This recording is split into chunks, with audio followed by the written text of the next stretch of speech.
মাহে রমজান সামনে, এতটা কাছে, জীবনের পরিবর্তনের একটা বড় সুযোগ।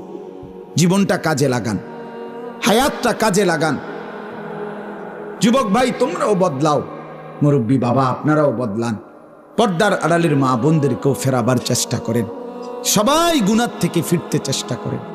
মাহে রমজানের যখন চাঁদ ওঠে, আল্লাহ নবী সাল্লাল্লাহু আলাইহি ওয়াসাল্লাম বলেন, ফেরেশতা ডেকে ডেকে বলে, ইয়া বাগিয়াল খাইরে আকবিল, হে নেক কাজের আগ্রহীরা এগিয়ে আসো।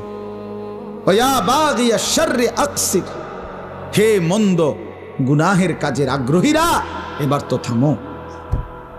এটা রমজান। মদখোর এবার থামো, নেশাখোর এবার থামো, জুয়ারি এবার থামো, সুদখোর থামো না এবার। বেপর্দা মা, এই মা অটোতে উঠো না, সিএনজিতে উঠো না, ওই বাজারে যাইও না মা, এটা রমজান। জুতা শাড়ি প্যান্ট গহনা অলংকার অন্য মাসে কিনো, এ মাসে যাইও না, এটা রমজান, এটা রমজান। থামো তো যুবক ভাই, মোবাইল টিপো না। আহা, ওই দেখেন পিছনে অনেক ছেলে কথা বলে, হায় অপদার্থ জিন্দেগি। কে বলবে, কাকে বলবে, কাকে ফিরাবে, কে ফিরাবে? একজনে কি আর সম্ভব? বাবাদের কোনো হাল ছেড়ে দিছে, মারা হাল ছেড়ে দিছে, অভিভাবকরা হাল ছেড়ে দিছে, সন্তানের পতন দেখতেছে, অধপতন। চুল চেহারা, আপন ঘরে ঘুমায়া মা বাপ জীবিত, কোনোদিন এক ওয়াক্ত নামাজ পড়ে না, ফজরের নামাজ পড়ে না, সারা রাত মোবাইলে উলঙ্গ ছবি দেখে। ব্যর্থ মা বাপ তাকায়া তাকায়া নিজ সন্তানের এই ধস দেখতেছে। আহা, আফসোসের ব্যাপার, আফসোসের। আপন স্বামী নিজের ব্যর্থতার কারণে নিজের স্ত্রীর বেপরদিগি দেখতেছে, কিছুই করতে পারতেছে না, মনে হয় যেন সে ব্যর্থ কাপুরুষ।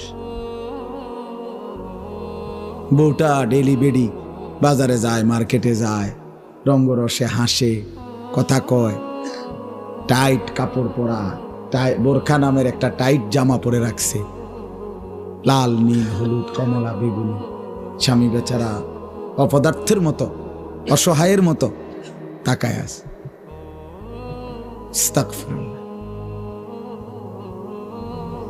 এই পর্যন্ত কোন ইমানদারের বউ বেপর্দার সুযোগ দেয় নাই, এই কারণে কোন ইমানদারের বউ যায় নাই,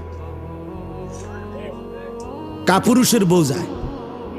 এই পর্যন্ত যত বেড়ি বাগছে আরেক বেড়া লইয়া, আগের থেকেই অপদার্থ যে বেড়া, এবড়ার বউ ভাগ্যে গেছে।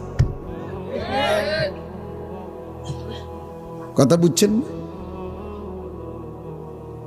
দিন যে মানে সে ক্ষতিগ্রস্ত হয় না,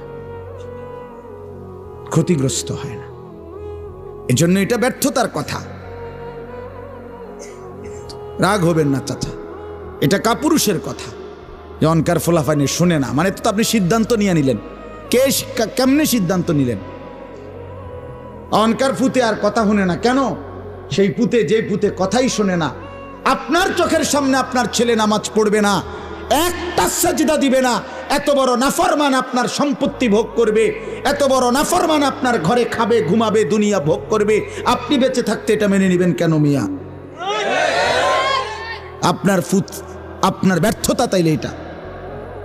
আপনি জীবন চিনেন নাই, আপনি কর্তব্য চিনেন নাই। কর্তব্য তো আল্লাহ বলে দিছে, ওয়ামুর আহলাকা বিসসালাহ, তোমার স্ত্রী সন্তান পরিবারকে নামাজের আদেশ করো, ওয়াসতাবির আলাইহা, পরিবারকে নামাজের আদেশের সাথে সাথে নিজেও নামাজের উপরে মজবুত থাকো। কথা তো ছিল এই। আপনার জিম্মাদারি কি ছিল? আমি আমার স্পষ্ট মনে আছে, আমি আমার আব্বারে প্রায় বলি, আমি এ কথা আমার আব্বারে আমার জীবনে আমি একবার বলছিলাম, পড়ালেখার জীবনে, আব্বা আমি এই মাদ্রাসায় পড়তাম না, আমার মাদ্রাসাটা বদলাই দিবেন শুধু।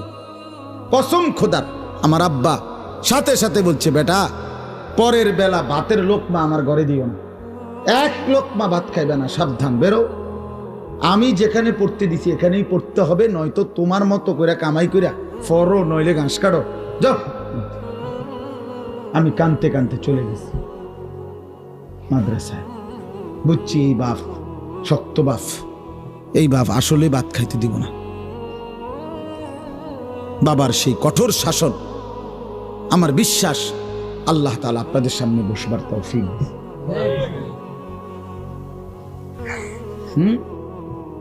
আমার জীবনের সার্থকতা কি? আমার স্ত্রী সন্তান যদি ধ্বংস হয়ে যায়, সোফা দিয়ে আমি করব কি? খাট দিয়ে আমি করব কি? বিল্ডিং দিয়ে আমি করব কি? বলেন কি করব আমি? আমার জীবনটা কি? রাহিমাল্লাহু ওয়ালিদান আনা ওয়ালাদাহু আলা বিররি। নবী সাল্লাল্লাহু আলাইহি ওয়াসাল্লাম বলেন, আল্লাহ তাআলা ওই মা বাবার উপরে দয়া করে যে তাদের সন্তানদেরকে নেক কাজে সাহায্য করে। নবী সাল্লাল্লাহু আলাইহি ওয়াসাল্লাম বলেন, মা নাহালা ওয়ালিদুন ওয়ালাদাহু মিন নুহলিন মিন আদাবিন হাসান। কোন মা বাপ তাদের সন্তানকে সবচেয়ে বড় যা কিছু উপঢৌকন এই পৃথিবীতে দিয়ে যায়, সেটা কি? সবচেয়ে বড় কোনটা? নবীজি বলছে আদাবুন হাসান, উত্তম আখলাক, উত্তম দ্বীন, উত্তম আদব। এটা যারা শিখিয়ে গেল তারাই তাদের সন্তানকে সর্বশ্রেষ্ঠ নিয়ামত দিয়ে গেল। রাসূলুল্লাহ সাল্লাল্লাহু আলাইহি ওয়াসাল্লাম বললেন, নবীজি বলছে, এক সাহাবী জিজ্ঞেস করছে, ইয়া রাসূলুল্লাহ মা হাক্কুল ওয়ালাদ, সন্তানের হক কি? আলাল ওয়ালিদ, পিতামাতার উপরে। নবীজি বলছেন, আন ইউহসিনা ইসমাহু ওয়া ইউহসিনা আদাবাহু। নবীজি বলছে তার প্রথম হক দুইটা, তার জন্মের পরে তার একটি সুন্দর নাম রাখা, আরেকটা হক তাকে উত্তম আদব, উত্তম আখলাক শিখায়। হযরত আলী রাদিয়াল্লাহু তাআলা আনহু বলছেন, কোরআনে আছে, ইয়া আইয়ুহাল্লাযীনা আমানু কু আনফুসাকুম ওয়া আহলিকুম নারা। হে ঈমানদারগণ, তোমরা তোমাদের নিজেদেরকে এবং পরিবার পরিজনকে জাহান্নামের আগুন থেকে বাঁচাও। এটা আপনারা শুনছেন না কথা? এটা তো হযরত আলী এই আয়াতের তাফসিরে বলছে পরিবারকে জাহান্নামের আগুন থেকে বাঁচাও কিভাবে? তো হযরত আলী বলছে, আল্লিমুহুম ওয়া আদ্দিবুহুম, তোমরা তোমাদের পরিবারের সদস্যদেরকে কোরআন সুন্নাহর ইলম শিখাও এবং কোরআন সুন্নাহর আদব আখলাক শিখাও, তাইলেই জাহান্নামের আগুন থেকে বাঁচাইলা। যেই মা বাপ, সাফ কথা, আপনারা যারা আপনাদের ছেলে মেয়েকে ছোট্টবেলায় আল্লাহর কোরআন রাসূলের সুন্নাহ থেকে বঞ্চিত করেছেন, কসম খোদার, মনে রাখেন হাসরের ময়দানে চূড়ান্তভাবে লাঞ্ছিত হবেন, বেইজ্জতি হবেন, কোটি কোটি হাসরের মানুষের সামনে অপদস্থ হবেন। কার হাতে? কার হাতে লাঞ্ছিত হবেন? আপনার ছেলেটার হাতে, আপনার মেয়েটার হাতে, অন্য কারো বেড়াইতে রাতে না, আমনের ফুতের হাতে। আমনের ফুত, আমনের জি, যাকে আপনি দিন শিখান নাই, নামাজ শিখান নাই, বঞ্চিত করেছেন কোরআন সুন্নাহ থেকে, সে সেদিন আল্লাহর কাছে বলবে, আল্লাহ আজ আমি মা বাপকে বেইজ্জতি করব, ওরা আমারে বরবাদ করে দিছে, আজ আমি জাহান্নামী হলাম ওদের খামখেয়ালির কারণে। 7 বছর বয়সে আল্লাহ আমি কিছুই বুঝতাম না, 6 বছর বয়সে আমি অবুঝ ছিলাম। সেদিন যদি তারা মজবুত সিদ্ধান্ত নিত আমাকে দিন শেখাবে, তাহলে আমার এই ভুল হতো না। রব্বানা গালাবাত আলাইনা শিকওয়াতুনা, কোরআনে আছে, জাহান্নামী জাহান্নামের ভীষণ আগুনে উথাল পাতাল ঢেউ খাবে, আর আল্লাহকে বলবে, আল্লাহ আমার এই কপাল মন্দ, আমি দুর্ভাগা কপাল নিয়ে আসছি, আল্লাহ আমার কপালটা মন্দ, আমি করলামটা কি? এত সুন্দর হায়াত কি করলাম আমি? কিভাবে নষ্ট করে দিলাম? অকুন্না কওমান দাল্লিন। আর জাহান্নামী বলবে, আল্লাহ আমি এক পথভ্রষ্ট গ্রুপের, সম্প্রদায়ের এক পথভ্রষ্ট গ্রুপ, নাফরমান গ্রুপের অন্তর্ভুক্ত ছিল। আমি যাদের সাথে চলতাম ফিরতাম, ওরা বিড়ি খাইতো, মদ খাইতো, গাঁজা খাইতো, সুদ খাইতো, ঘুষ খাইতো, কথায় কথায় গাইল লাইতো, নারীর ছবি, নাচ গান, নর্তকীর ছবি, উলঙ্গ দৃশ্য দেখত। আল্লাহ আমি ভালো মানুষ পাই নাই, কোনোদিন একটা ভালো মানুষের ছোঁয়া পাইনি, ফলে আজ আমি ধ্বংস হয়ে গেছি। উত্তম সঙ্গী অনেক বড় নিয়ামত। আমার ড্রাইভার, আমার এই সারা জীবন, যে 5 বছর সে আমার গাড়ি চালায়, আমি যতবার তারে চলার পথে নামাজের কথা মনে করাইছি, আমার চাইতে কমপক্ষে 1000 বার বেশি সে আমারে মনে করে। ঠিক এই 5 ওয়াক্ত নামাজের জন্য তার খেয়াল জামাত ধরার প্রতি আমার চাইতে 100 গুণ বেশি। 100 গুণ বেশি। আলহামদুলিল্লাহ, আল্লাহর দয়া। আমি তো মনে করি আল্লাহ পাকের মেহেরবানি, এই বছর এই যে আগামী শুক্রবার আমার উমরার ফ্লাইট, সেও যাবে আমার সাথে। বলছে আমি কেমনে যাবো, আমি কেমনে যাবেন চাইবেন, কেমনে যাবেন আল্লাহ ব্যবস্থা করবো। সে যাবে ইনশাআল্লাহ, তারও ফ্লাইট আমার সাথে, আমার শায়েখের সাথে। এই জন্য বললাম, জাহান্নামী বলবে আল্লাহ আমি ভালো মানুষ পাই নাই। যুবক ছেলেরা আফসোস করবে এই অসৎ বন্ধুর জন্য, যে তোমারে নারীর ছবি, নাচ গান আর বিকৃত হাসি দিয়ে নষ্ট করে দিছে। তোমারে কোনো মেয়ের সাথে লাইন করায় দিছে, তোমারে কোনো জুয়ার আড্ডায় শিখায় দিছে, তোমারে কোনো মদের আড্ডায় নিয়ে গেছে। মাথা নোয়াইও না, মাথা নোয়াইলে কি লাভ হইবে? আমার থেকে বাঁচে গেলে তো লাভ নেই, আল্লাহর থেকে বাঁচবে কিভাবে সেটা ভেবে দেখে। আমি তো এমনিই চলে যাব, একটু পরে আমি চলে যাব না, আপনারা আপনাদের পথে চলে যাবেন না, তো কে কার কাছে আটকায়? কিন্তু আল্লাহর কাছে। এই জন্য আজকে রমজান সামনেই, আমরা সবাই মিলে নিয়ত করি আমরা বদলাবো ইনশাআল্লাহ। মান লাম ইয়াদা কাওলা যুর ওয়াল আমালা বিহি ফালাইসা লিল্লাহি হাজাতুন আন ইয়াদা তাআমাহু ওয়া শারাবাহু। নবী সাল্লাল্লাহু আলাইহি ওয়াসাল্লাম বলেন, যে ব্যক্তি রমজান পেল, রোজা রাখলো, অথচ মিথ্যা কথা, মিথ্যা আচরণ, অন্যায়, অশ্লীলতা, চুরি, ডাকাতি, গুনাহের আচরণ ছাড়তে পারলো না, রাসূল বলেন হায় নাফরমান, তোমার এই খাদ্য আর পানীয় থেকে বিরত থাকার কোনো প্রয়োজন আল্লাহর কাছে নাই। আল্লাহ ভাতের অভাবে, পানির অভাবে তোমারে রোজা রাখতে বলে নাই, তোমারে জান্নাত দেওয়ার জন্য রোজা রাখতে বলছে। তোমারে বলছে লাআল্লাকুম তাত্তাকুন, তোমারে বলছে আমি মুত্তাকি বানাবো বান্দা তোকে, তোর ঈমান আমি নিলাম বান্দা। ইয়া আইয়ুহাল্লাযীনা আমানু, হে ঈমানদারগণ, মানে হলো বান্দা আমি তোমার ঈমান নিলাম, এবার আমি তোমাকে তাকওয়া দেব, লাআল্লাকুম তাত্তাকুন। তাইলে মাঝখানে একটা মাস সময় নিলাম, ঈমান তোমার গ্রহণ করলাম, তাকওয়া তোমাকে দেব। ঈমান আর তাকওয়া হবে, তোমার ঠিকানা হবে সরাসরি জান্নাত।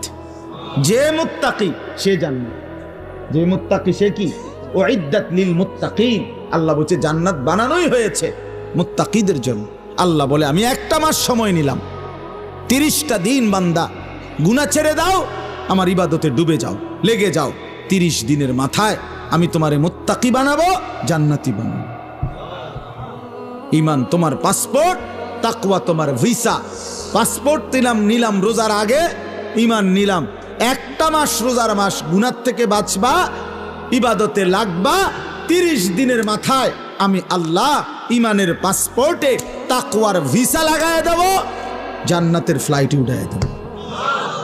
ঈদের দিন ফ্লাইট। ফ্লাইট কোন দিন? ঈদের দিন ফ্লাইট। ঈদের দিন ফ্লাইট, 1 মাসে ফ্লাইট, 1 মাসে 31 দিন যাব না, হয় 30, নয় বার লাগলে 29, মাগার 31 লাগবে না। 31 রোদ হোক, বৃষ্টি হোক, শীত হোক, গরম হোক, ফ্লাইট কোন দিন? ঈদের দিন, জান্নাতের ফ্লাইট। হাদিসে আছে ঈদের দিন আল্লাহর নেয়ামত প্রাপ্ত জান্নাতি বান্দা, রোজাদার যখন আল্লাহর ইবাদত, ঈদের নামাজ পড়ে, তো ফেরেশতারা ডেকে বলে, যাও আল্লাহর বান্দা, খুশি খুশি যাও, কাদ গাফারাল্লাহু লাকুম, আল্লাহ তোমাকে পুরা মাফ করে দিছে, যাও খুশি খুশি। ফারজিউ রাশিদিনা ইলা রিহালিকুম, যার যার ঘরে খুশি খুশি দিলে সন্তুষ্ট চিত্তে ফিরে যাও, যাও রেডি হও জান্নাতের জন্য, প্রস্তুতি নাও। এই জন্য ইনশাআল্লাহ রমজানকে কাজে লাগাও, ঠিক আছে ইনশাআল্লাহ? বলেন ইনশাআল্লাহ। দেখেন আল্লাহ স্পষ্ট বলছে 5টা আয়াতে, কোরআনুল কারীমের সূরা বাকারার 183 নম্বর আয়াত থেকে 187, 5টি আয়াতে রোজার কথা, রমজানের কথা বিস্তারিত বলছে।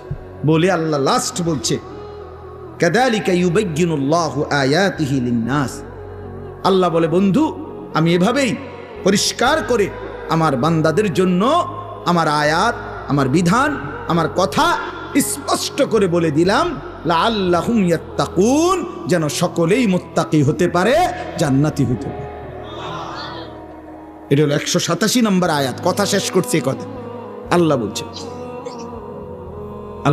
আল্লাহ বলছে বান্দা আমি সবচেয়ে কমাইছি, সবচেয়ে সহজ করছি, সবচেয়ে ছোট করে আনছি রোজা শুধু তোমাদের জন্য।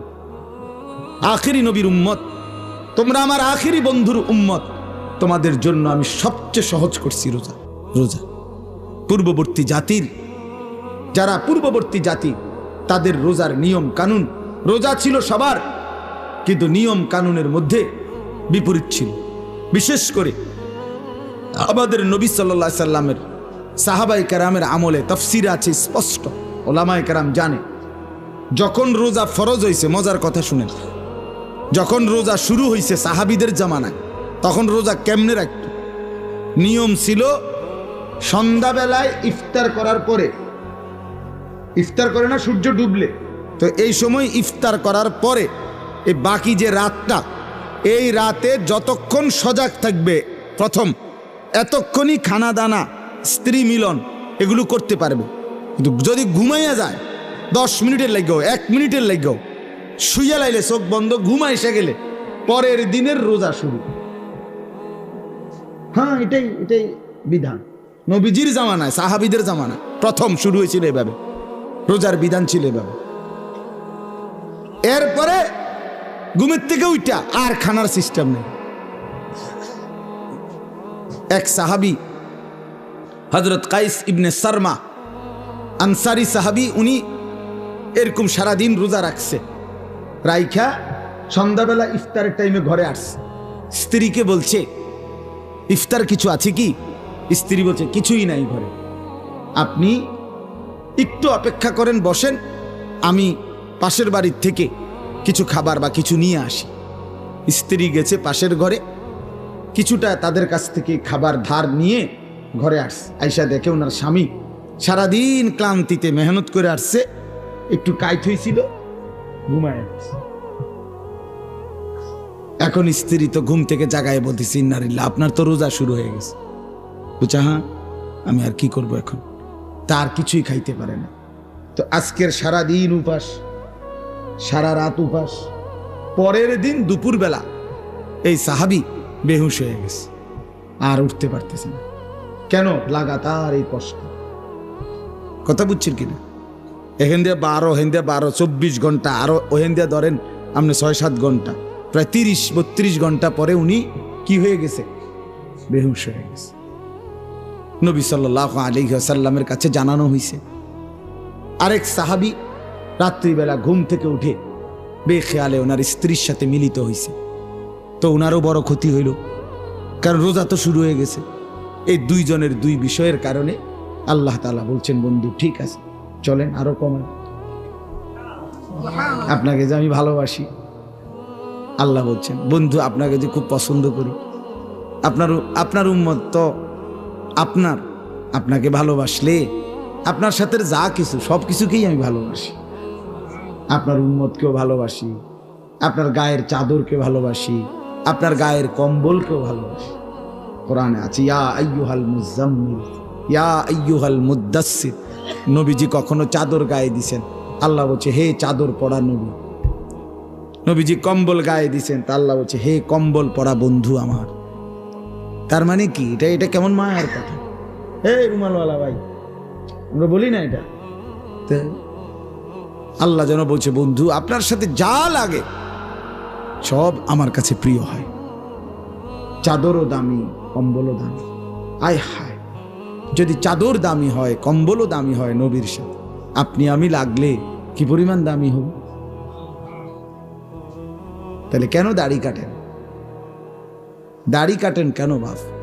কাইটেন না, এটা অভদ্রতা, অসুন্দর। পৃথিবীর কোনো গবেষক, দার্শনিক, পণ্ডিত, বুদ্ধিজীবী, কাফের, মুশরিক, বেঈমান, ইহুদি, খ্রিস্টান, নাস্তিক, মুরতাদ, হিন্দু, বৌদ্ধ, পৃথিবীর কেউ, কোনো গবেষক, আমি চ্যালেঞ্জ করলাম, কোনো বুদ্ধিজীবী, কাফেরও আজ পর্যন্ত গবেষণা করে প্রমাণ করতে পারে নাই যে দাড়িওয়ালা চেহারার চাইতে শেবওয়ালা দাড়িবিহীন চেহারা সুন্দর, হ্যান্ডসাম। এটা কি যুক্তিতে, কি গবেষণাতে, কোন মেশিনে ধরা খাইছে? এটা কথা বোঝেন নাই আপনি? আপনি কদ্দূর জানলে আমারে কদ্দূর দেখাইয়েন, এরপরে প্রমাণ যদি করতে পারেন তো জেনে আমার বিচার করণ দরকার, আমি হেনে যাবো বিচারে লেগে। দাড়িবিহীন চেহারার চাইতে দাড়িওয়ালা চেহারা লক্ষ কোটি গুণ বেশি সুন্দর, তুলনাই হয় না বেটা। এ তো কাপুরুষের চেহারা বেটা, যে নিজের দেহকে বিকৃত করে, নিজের শরীর চেহারাকে যে বিকৃত করে দেয়, তার হিম্মত কোথায়, সাহস কোথায়, তার পৌরুষ কোথায়, বীরত্ব কোথায়? নিজের চেহারাকে যে বিকৃত করে, নিজের চেহারা নিয়ে যে নিজে লজ্জিত, তো তারই ইজ্জত দিব কে? তারই সম্মান দিবে কে? নিয়ে আল্লাহ আমাদেরকে মাফ করে দেন।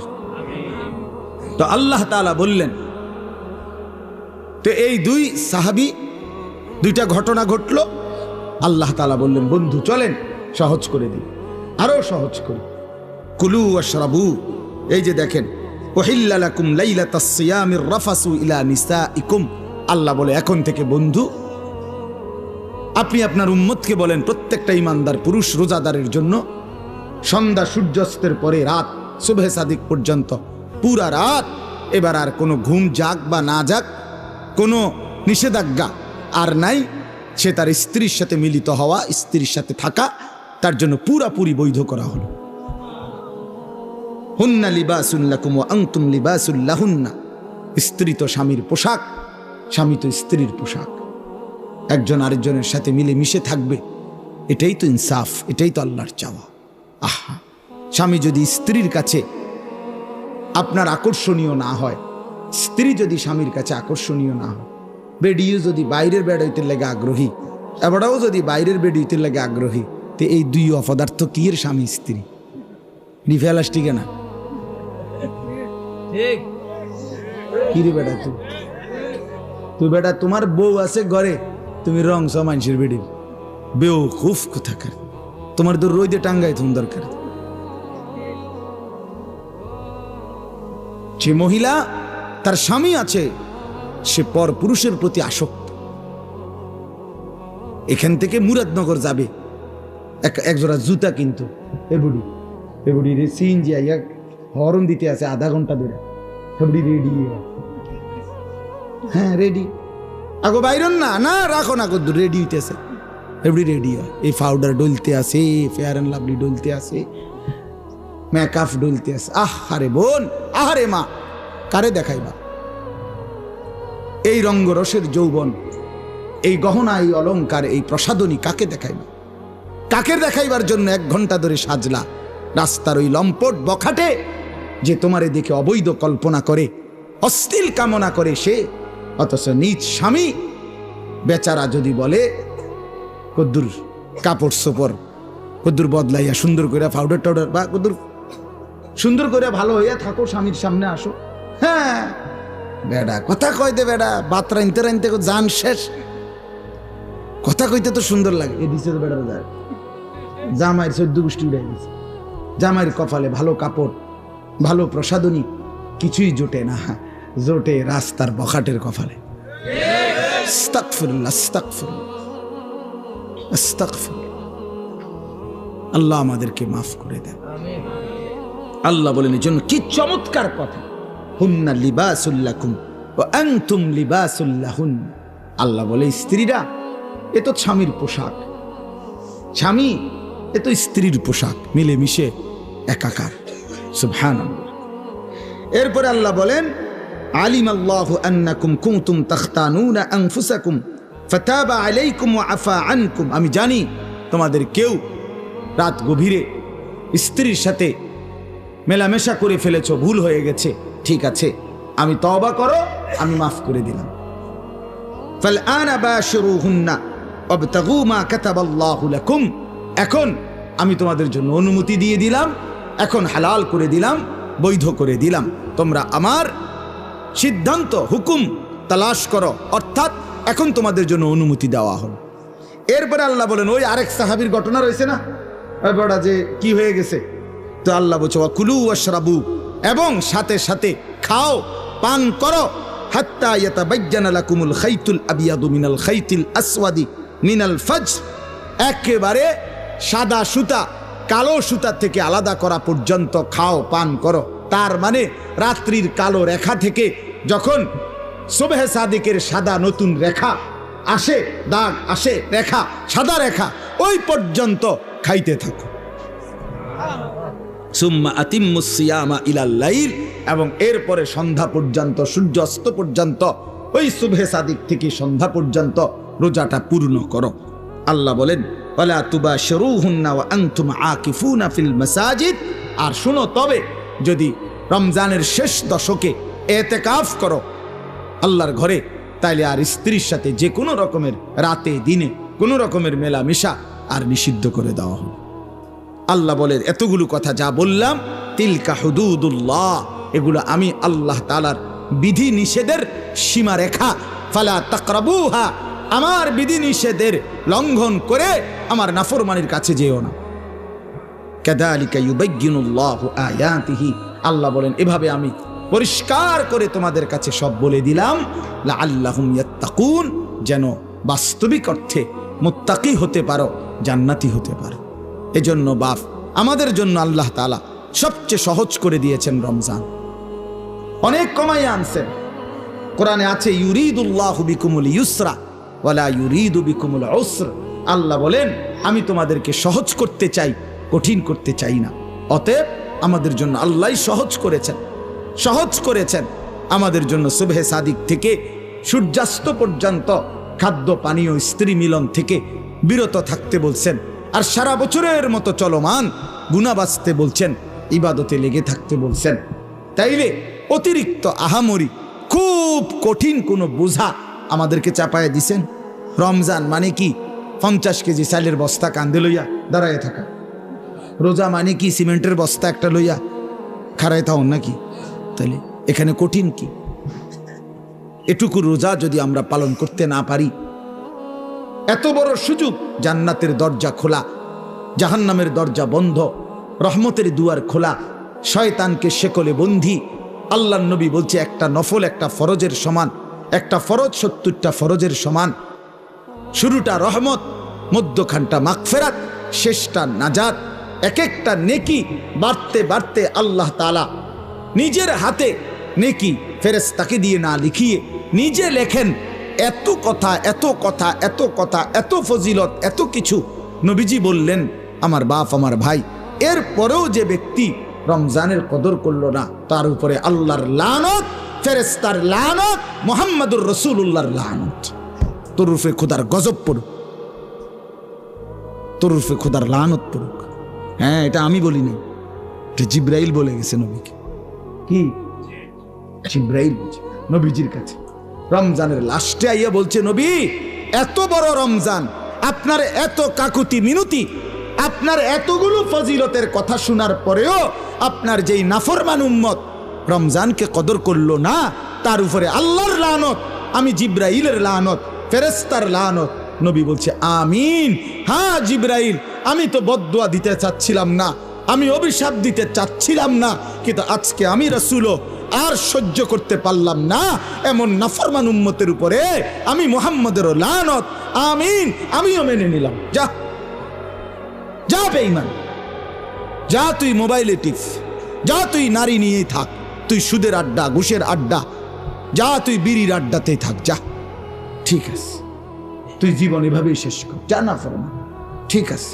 দুনিয়াই তো ভোগ করবি না, তো 60 বছর 70 বছর। এরপরে আবু জেহেল দুনিয়াতে মাটির উপরে মাতবরি করছে কতদিন, মাটির নিচে পড়ে আছে আজ কতদিন? এই মিয়া বলেন না কেন? ফেরাউন মাটির উপরে ছিল কতদিন, আজ মাটির নিচে কতদিন? নমরুদ মাটির উপরে ছিল কতদিন, মাটির নিচে কতদিন? নূহ আলাইহিস সালামের উম্মত মাটির উপরে অহংকার করছে কতদিন, মাটির নিচে পড়ে আছে আজ কতদিন? এজন্য এটা হিসাব করেন, ভাবতে শিখেন। ছেলেরা তোমাদেরকেও বললাম, একটা ছেলেও যদি বোঝে আলহামদুলিল্লাহ, না বুঝলেও আমাদের কোনো হতাশা নাই, কারণ ফেরিওয়ালার কোনো হতাশা নাই। ফেরিওয়ালা তার পণ্য বিক্রি হোক বা না হোক, সে ফেরি করতেই থাকে, ফেরিওয়ালা বলতেই থাকে। ফেরিওয়ালা তার পণ্যের নাম ঘোষণা দিতে বিরতি দেয় না, সে বলতেই থাকে বালতি বালতি, মানে যেটা তার মাল বেচবে ওইটা সে বলতে। সে জানে তার প্রতি ডাকে কাস্টমার আসে না, আসে, কিন্তু সে তবুও যে জানে যদি 200 বার ডাকার পরে একটা কাস্টমার আসে। এই জন্য ফেরিওয়ালা হতাশ হয় না। এই জন্য আল্লাহর পথে যারা ডাকে তাদের কোনো হতাশা নেই, তারা ফেরিওয়ালা, বলতেই আছি বলতেই আছি। আল্লাহ তাআলা আপনাদেরকে তৌফিক দেন, কবুল করেন এই মাদ্রাসা মসজিদ, আল্লাহ তাআলা যেন কবুল করেন। আপনাদের কাছে বিনীত অনুরোধ, রমজানকে কাজে লাগাবেন, বলেন ইনশাআল্লাহ। আল্লাহর ঘর তাওয়াফের জন্য, আল্লাহর ঘর জিয়ারতের নিয়ত করেন। রমজানের শেষ 10 দিন ইতিকাফের নিয়ত করেন। বেশি বেশি আল্লাহর জিকির, তাসবিহ, তেলাওয়াত, দোয়া, কান্নাকাটির মধ্যে কাটাবেন, আর বিশেষভাবে গুনাহ থেকে বাঁচবেন। যুবক ছেলেরা, তোমাদেরকে আবারও বলছি, হায়াতের এই সুন্দর সময়টা, যৌবনকাল নষ্ট করো না। আবারও বলছি, বাপ বিশেষভাবে বলবো, তুমি নষ্ট হইলে, তুমি পৌঁছা গেলে পৃথিবীর কিচ্ছু হইতো না। পৃথিবীর সূর্য ডুবে, চাঁদও ডুববে, শুধু তুমি বাদ পড়ে গেলে আর কি। কেউ মরলে পৃথিবীর কিচ্ছু হয় না, কথা বলেন না কেন? রাস্তায় অ্যাক্সিডেন্টে যে লাশ পড়ে আছে, তো বাকি সিএনজি গাড়ি সব গাড়ি চালানোই বন্ধ করে দেয় না। কারো হাতে সময় নেই, আমনের লেগে বইয়া তাওনের টাইম কারো নেই, সবাই সাইডে দিয়ে কাইটা কাইটা সব গাড়ি চলে যায়, কারো হাতে সময় নেই। এই জন্য বন্ধু, কারো মৃত্যুতেই যেখানে কারো হাতে সময় নাই, তো তুমি আর আমি নষ্ট হয়ে গেলে কার হাতে সময় আছে? কার হাতে সময়? নিজের জীবনটাই নিজে নষ্ট করে দিলাম, নিজের বরবাদি নিজে করলাম। এই জন্য শেষ পর্যন্ত কবরে আমি একাই, হাসরে আমি একাই, ফুলসেরাতে আমি একাই। কাজেই আমার বুঝ আমাকেই করতে হবে। আল্লাহ আমাদেরকে তৌফিক দেন, কবুল করেন। আপনারা মাদ্রাসাকে ভালোবাসেন, দয়া করে একটা মাদ্রাসা, আমার শায়েখ আল্লামা মুফতি মুশতাকুন নবী কাসিমি হুজুর সবসময় বলে, একটা মাদ্রাসা আল্লাহর বান্দাদের কাছে 3টা জিনিস চায়। কয়টা জিনিস? 1 নাম্বার দোয়া, মুসলমান দোয়া করবে মাদ্রাসার জন্য, এটা একটি মাদ্রাসা কামনা করে। 2 আতফাল, মুসলমানের সন্তান, মুসলমানদের ছেলে মেয়ে মাদ্রাসায় পড়বে, ঠিক কি না বলে? মাদ্রাসা শুধুই মুসলমানদের প্রতিষ্ঠান, মাদ্রাসায় হিন্দুর বাচ্চা পড়বে না, ইহুদি খ্রিস্টান নাস্তিকের বাচ্চা পড়বে না। কাজে মাদ্রাসা মুসলমানদের প্রতিষ্ঠান, যেন মুসলমানের সন্তান মাদ্রাসা কামনা করে। 3 নাম্বার আমওয়াল, মুসলমানের দান, সাদাকা, মাল। মুসলমান আল্লাহর বান্দারাই মসজিদে মাদ্রাসায় কিছু কিছু দেবে, এতে করে মাদ্রাসাও আগাবে আর ওই আল্লাহর বান্দার আখিরাতও আগাবে, ঠিক কি না বলেন? অতএব এই 3টা জিনিস আপনাদের কাছে আমি অনুরোধ করছি। 2টা মিনিট দিলেও 2-4 মিনিট, না দিলেও 2-4 মিনিট, দয়া করে মাদ্রাসার জন্য প্রত্যেকেই পকেটে হাত দিয়ে আল্লাহর ওয়াস্তে, আল্লাহর জন্য, নিজের ভালোর জন্য, আখিরাতের জন্য কিছু সহযোগিতা করেন, দেখবেন লাভবান হন। রমজানের হায়াত কামনা করে দান করেন, রমজান পর্যন্ত পৌঁছার আশায় দান করেন, নিজের ভিতরে ঈমান আমলের তৌফিকের জন্য দান করেন। 1জন বা 2জন বড় ছাত্র আছে কিনা দেখেন মাদ্রাসার, অথবা এমনি থেকে কেউ উঠে নেন, হাতে নিবেন, রুমালে না, হাতে হাতে নিবেন। আমার শায়েখ আল্লামা মুফতি মুশতাকুন নবী কাসিম হুজুরের কথা হইল হাতে নিতে, মাশাআল্লাহ হাতে নিতে হবে। হুজুর 2000 টাকা দিয়েছেন, আলহামদুলিল্লাহ। হাতে নেন, হাতে, না না না রুমাল দিবেন না, হাতে দিবেন, হাতে, যে যা দেয় হাতে নেন, দেন, ফিরাই দিয়েন। যুবক ভাই, তোমার কাছ থেকে যে 10 টাকা হলে 10 টাকাই দাও, 50 টাকা হলে 50 টাকায়, তোমার ভালোর জন্যই দাও। দেখবা এই হয়তো এই ছোট্ট দানে আল্লাহ তোমার জিন্দিগির বড় উপকার করবে। আল্লাহ তৌফিক দান করেন।